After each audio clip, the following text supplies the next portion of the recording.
नमस्कार दोस्तों, हमारे YouTube चैनल पर आपका स्वागत है। आज हम आपके लिए लेके आए हैं भौतिकी मतलब फिजिक्स का इम्पोर्टेंट ऑब्जेक्टिव, जो कि एग्जाम में बार बार इस प्रकार का क्वेश्चन पूछते रहते हैं। किसी प्रकार का आप कॉम्पिटेटिव एग्जाम देने के लिए जा रहे हैं तो सबसे पहले इस वीडियो को जरूर देखेगा, क्योंकि आपको फायदेमंद साबित जरूर होगा। ठीक, तो चलिए स्टार्ट करते हैं भौतिकी का क्वेश्चन। देखते हैं कि कौन कौन सा इंपोर्टेंट क्वेश्चन है। ठीक,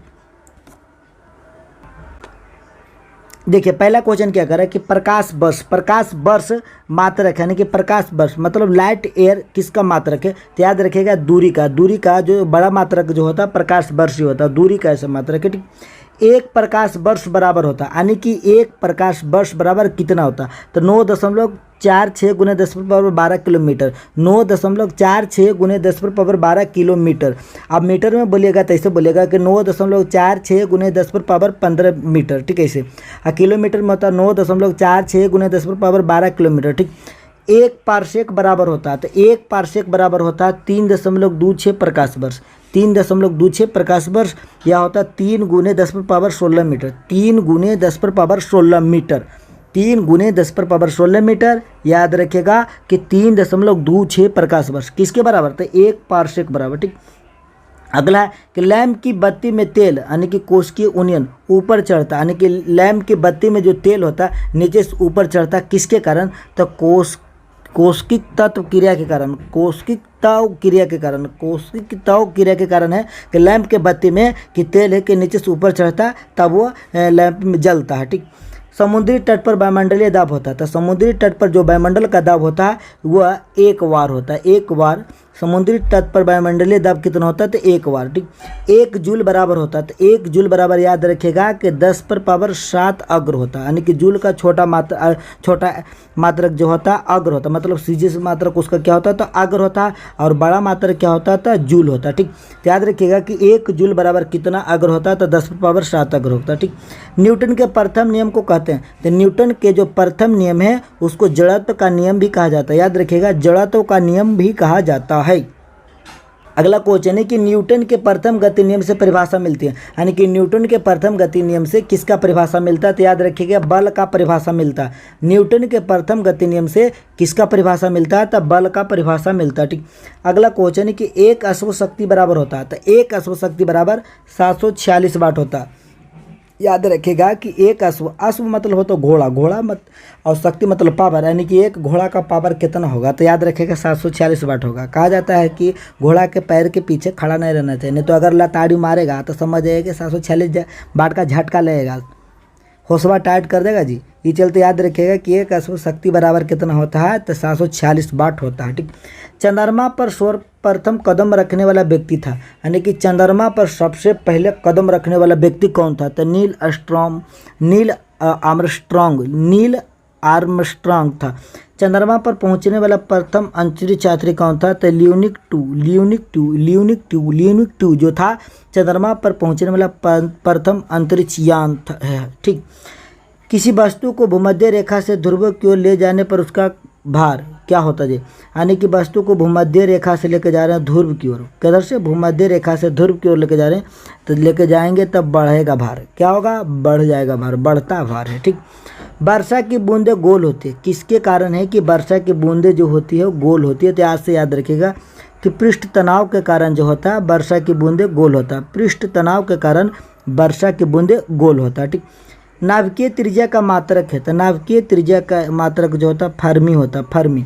नाभिकीय त्रिज्या का ऐसा मात्रक क्या होता था, फर्मी। ठीक, याद रखिएगा कि 1 फर्मी बराबर होता है 10⁻−15 मीटर, 10⁻−15 मीटर होता है। ठीक, अगला क्वेश्चन है कि समुद्री दूरी मापने का मात्रक है, तो समुद्री दूरी अगर मापना चाहते हैं तो उसके लिए आपको नॉटिकल मील का उपयोग करना पड़ेगा, नॉटिकल मील का। ठीक, अगला क्वेश्चन है कि समुद्री जहाज की गति का मात्रक है, अगर समुद्री जहाज का गति नापना तो आपको नॉट का उपयोग करे पड़ेगा। ठीक, यूरेका संबंधित है, तो आर्किमिडीज के सिद्धांत से यूरेका संबंधित है। ठीक, अगला इंडियन इंस्टीट्यूट ऑफ एस्ट्रोफिजिक्स स्थित है, वो कहाँ स्थित है, तो कोडाईकनाल तमिलनाडु में है, जो कि इंडियन इंस्टीट्यूट ऑफ एस्ट्रोफिजिक्स स्थित है। तो कहाँ तक, तमिलनाडु में स्थित है, कहाँ पर, तो कोडाईकनाल में। ठीक, हेली पुच्छल तारा दिखाई देता है। हेली पुच्छल जो तारा होता है वो जल्दी दिखाई नहीं देता, 76 वर्ष के बाद दिखाई देता है। याद रखिएगा, हेली पुच्छल नामक तारा है जो कि 76 वर्ष बाद दिखाई पड़ता है। ठीक। राष्ट्रीय विज्ञान दिवस मनाया जाता है, तो 28 फरवरी को राष्ट्रीय विज्ञान दिवस मनाया जाता है। याद रखिएगा कि अगर राष्ट्रीय विज्ञान दिवस आप मनाना चाहते हैं तो आपको इंतजार करना पड़ेगा 28 फरवरी को, क्योंकि 28 फरवरी को ही राष्ट्रीय विज्ञान दिवस मनाया जाता है। ठीक। डॉक्टर सीवी रमन को नोबेल पुरस्कार से सम्मानित किया गया था। तो डॉक्टर सीवी रमन को नोबेल पुरस्कार कब मिला था? तो 1930 ईस्वी में डॉक्टर सीवी रमन को नोबेल पुरस्कार मिला था। अगला क्वेश्चन है कि न्यूटन के दूसरे नियम से प्राप्त होता है। तो न्यूटन के दूसरे नियम से बल का व्यंजक प्राप्त होता है, यानी कि बल का सूत्र प्राप्त होता है। पहला नियम से परिभाषा प्राप्त होता है और दूसरा नियम से सूत्र प्राप्त होता है। ठीक। हाइड्रोलिक ब्रेक आधारित है, तो हाइड्रोलिक ब्रेक जो आधारित होता है पास्कल के नियम पर आधारित है। याद रखिएगा, हाइड्रोलिक ब्रेक आधारित किस पर है? तो पास्कल के नियम से। ठीक।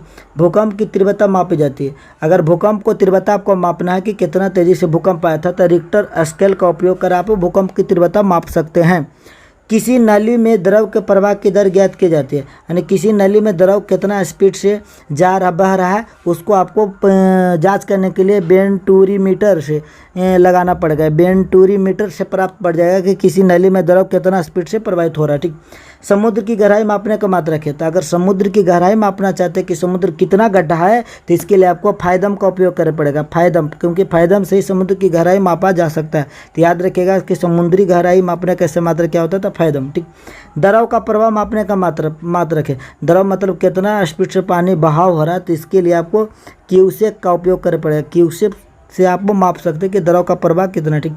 0 डिग्री से 4 डिग्री तक गर्म करने पर पानी, तो 0 डिग्री से 4 डिग्री तक गर्म करने पर पानी सिकुड़ता है। याद रखिएगा कि 0 डिग्री से 4 डिग्री तक पानी को अगर गर्म करेंगे तो पानी क्या होगा? सिकुड़ेगा। ठीक।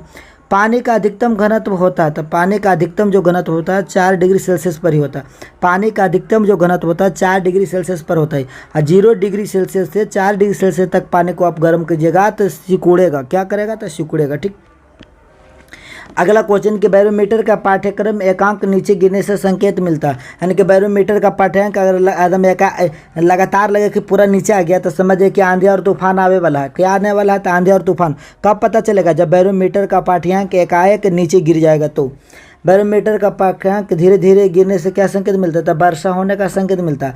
अगर बैरोमीटर का पाठ्यांक धीरे धीरे गिरने से संकेत मिले तो समझिए कि वर्षा होने वाला है। एकाएक गिर जाए तो समझिए कि आंधी तूफान आने वाला है। धीरे धीरे गिरे तो समझिए कि वर्षा होने का संकेत। ठीक।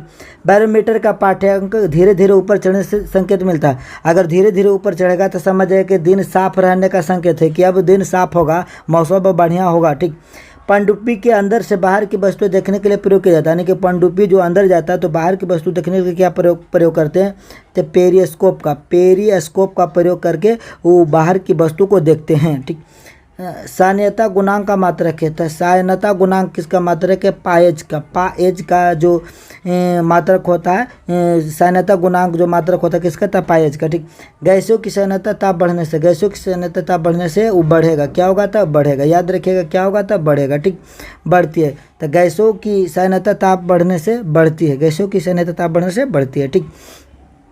तो आशा रखते हैं कि हमारे वीडियो आपको पसंद आएगा, और पसंद आएगा तो एक लाइक जरूर ठोकिए, और हमारे चैनल पर आज पहली बार ज्वाइन हो तो चैनल को सब्सक्राइब कर बगल में घंटे को उसे भी प्रेस कर दीजिए। फिर मिलेंगे अगले वीडियो में, तब तक के लिए जय हिंद।